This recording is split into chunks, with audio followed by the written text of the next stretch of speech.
आज मेरी house helper 10 दिन के बाद काम पे वापस आई थी। बहुत सारी रेमेडीज की तरह ये भी एक रेमेडी है कि तुम बहुत गुस्सा कर रही हो, शांत हो जाओ, नहीं तो तुम्हारा दिमाग फट जाएगा। मतलब मेरे इस एक एक्शन ने उसे मेरे साथ इतना कंफर्टेबल कर दिया। मैं सच बताऊं, मुझे कहने में बिल्कुल कोई शर्म नहीं है।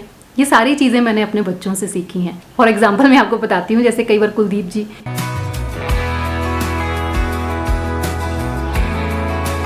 Hello everyone, welcome back to छोटी सी बात छोटी सी है लेकिन वजनदार है। अगर इम्प्लीमेंट करें तो बहुत सारी चीज़ें अच्छे वे में चेंज भी हो सकती हैं। आज मेरी हाउस हेल्पर 10 दिन के बाद काम पे वापस आई थी। इन 10 दिनों में मैंने उसको एक बार कॉल किया था, वो भी उसका हाल पूछने के लिए, लेकिन उसने वो कॉल पिक नहीं किया था। एक्चुअल में हुआ क्या था कि 10 दिन पहले उसकी बेटी का मुझे व्हाट्सएप पे एक मैसेज आता है कि आंटी मम्मा काम पे नहीं आएगी क्योंकि हम लोग गाँव जा रहे हैं, मेरे मामा जी की बेटी की डेथ हो गई है। ये सुनना मेरे लिए काफ़ी शॉकिंग था क्योंकि मैं जानती थी ममता का अपने भाई के साथ या उनके बच्चों के साथ क्या रिलेशन है, और वो बेटी भी सिर्फ 18-20 साल की थी। तो उस टाइम समझ में नहीं आया कि क्या करना चाहिए। तो ममता को तो मैंने कॉल नहीं किया, इमीडिएटली मैंने उसकी बेटी को ही कॉल करके सिर्फ इतना बोला कि अपना और अपनी मम्मा का ख्याल रखना, बाकी की बात हम फिर करेंगे। कुछ सिचुएशंस ऐसी होती हैं जहाँ पे बहुत इमोशनल हम फील कर रहे होते हैं, लेकिन समझ में नहीं आ रहा होता कि कहीं क्या। एक फॉर्मेलिटी करना अलग बात है, लेकिन एक्चुअल में जब हम चाहते हैं कि कुछ ऐसा बोल पाएँ ताकि सामने वाला चाहे कुछ वक्त के लिए ही सही लेकिन अच्छा फील करे। खैर वो टाइम ऐसे ही निकला। मैंने आपको बताया कि मैंने उसको कॉल करा, उसने कॉल पिक नहीं किया, और फिर मुझे पता नहीं था, मुझे आइडिया नहीं था कि वो कब वापस आने वाली है। अब आगे जो मैं बात बोलने वाली हूँ ना, आपको लगेगा कि it's a kind of story, लेकिन ये एक कोइंसिडेंस है और मुझे लगता है कि हम सबके साथ ज़िंदगी में बहुत बार ये कोइंसिडेंस हो जाता है। मुझे पता नहीं था कि कब वापस आ रही है वो, लेकिन उसी रात मैं सपने में उसको देखती हूँ कि वो दरवाजे से एंटर हो रही है, मुंह उसका बिल्कुल उतरा हुआ है, बहुत हड़बड़ाई सी हुई है। खैर ये तो सपना था, और सुबह हुई और मैं अपने काम में बिजी हो गई। अचानक से दरवाजे पे नॉक करता है कोई, और मैं कुलदीप जी को कहती हूँ कि डोर खोलना, ममता आई है।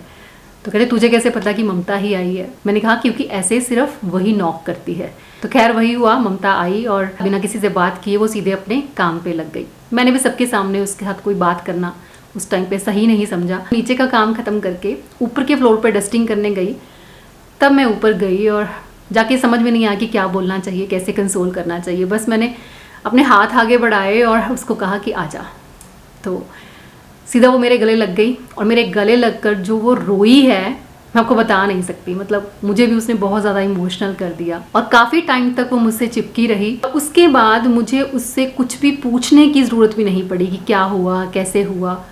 उसने खुद ही सब कुछ मुझे बताना शुरू किया। मतलब मेरे इस एक एक्शन ने उसे मेरे साथ इतना कंफर्टेबल कर दिया, उस सिचुएशन को इतना कंफर्टेबल कर दिया कि वो खुद से अपना दिल हल्का करने लगी। उसने सारी बातें मुझे बताई कि क्या हुआ, कैसे हुआ, अचानक से सब चीज़ें हो गई। फिर अपनी पास्ट की बातें, उसका अपनी नीज के साथ कैसा बेटी जैसा रिलेशन था, मतलब बहुत सारी चीज़ें और भी उसने मेरे साथ शेयर की। कम से कम भी 20-25 मिनट उसने दिल खोल के बातें की होंगी मेरे साथ। मुझे भी बहुत अच्छा लगा कि वो इस तरह से खुल के बात कर पा रही है। मतलब मैं चाहती तो जस्ट उससे इतना पूछ लेती कि हाँ क्या हुआ था, कैसे हो गया ये सारा कुछ अचानक, तो हो सकता है 2 चीज़ें मुझे बता के वो भी अपना शांत हो जाती। तो बस वही होता है, मैटर नहीं करता कि आपके सामने कौन है, अगर आप उससे अटैच्ड हो तो अपने आप आपकी फीलिंग्स किसी भी वे में बाहर निकल जाती हैं। इस दौड़ भाग की ज़िंदगी में एक्चुअल में हमारे पास किसी को गले लगाने का, किसी के आंसू पोंछने का टाइम ही नहीं होता। अपना दर्द हमेशा हमारे लिए बड़ा होता है। मतलब हम सोचते हैं कि हमारी तकलीफ में, हमारे दर्द में कोई हमारा हाल पूछे, लेकिन जब किसी और के दर्द की बात होती है, स्पेशली अगर हम बात करें अपनी लेबर की या हेल्पर्स की, तो हम डिस्क्रिमिनेट करते हैं। हम सोचते हैं कि हमारी जो हेल्पर्स हैं वो एक फैमिली की तरह रहकर ईमानदारी के साथ हमारे घर को अपना घर समझकर यहाँ पे काम करें, लेकिन वो अपनापन दिखाने के लिए हमें आगे आना पड़ेगा, हमें वो पहला कदम आगे बढ़ाना पड़ेगा। अपने हर रिश्ते के साथ अपना 100% देना हमारी ज़रूरत नहीं, आदत होनी चाहिए। लेकिन अपना 100% देने के बाद भी कुछ रिश्ते अपने हो ही नहीं पाते, तो वहाँ पे हेल्दी बाउंड्री सेट करना भी आना चाहिए। खैर ये एक अलग टॉपिक है, इस पर फिर कभी बात करेंगे, अदरवाइज ये टॉपिक बहुत लंबा चला जाएगा। आज का मैसेज बस यही है कि जादू की जप्पी में सच में बहुत जादू होता है, किसी को देकर देखिए। और इसी जादू की जप्पी के साथ बहुत बार बिना कुछ कहे बहुत सी सिचुएशंस भी हम हैंडल कर लेते हैं। अब अपने रिलेशंस की अगर हम बात करें तो कई बार क्या होता है कि फॉर एग्जांपल मैं आपको बताती हूँ, जैसे कई बार कुलदीप जी किसी और बात से चिड़े हुए हैं, कभी उन्होंने इरिटेशन में कुछ कह दिया, रूडली बात कर रहे हैं, या टोन उनकी ऊपर चली गई है, हाई हो गई है, तो वहाँ पे मेरी ड्यूटी बनती है कि उनको जाके हक कर लूँ ताकि उनको थोड़ा शांत कर पाऊँ। हाँ, मुँह उनका बन जाता है, लेकिन जो आगे उन्होंने 4 बातें बोलनी होती हैं उनसे थोड़ा बचाव हो जाता है। सेम ऐसे ही मैं कभी नाराज़ हो जाऊँ तो उनकी ड्यूटी बनती है आके मुझे हग करने की और मुझे थोड़ा सा शांत करने की, और उनकी ड्यूटी हग करने के साथ साथ सॉरी बोलने की भी बनती है।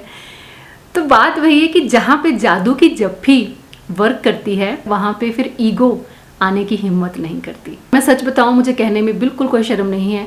ये सारी चीज़ें मैंने अपने बच्चों से सीखी हैं।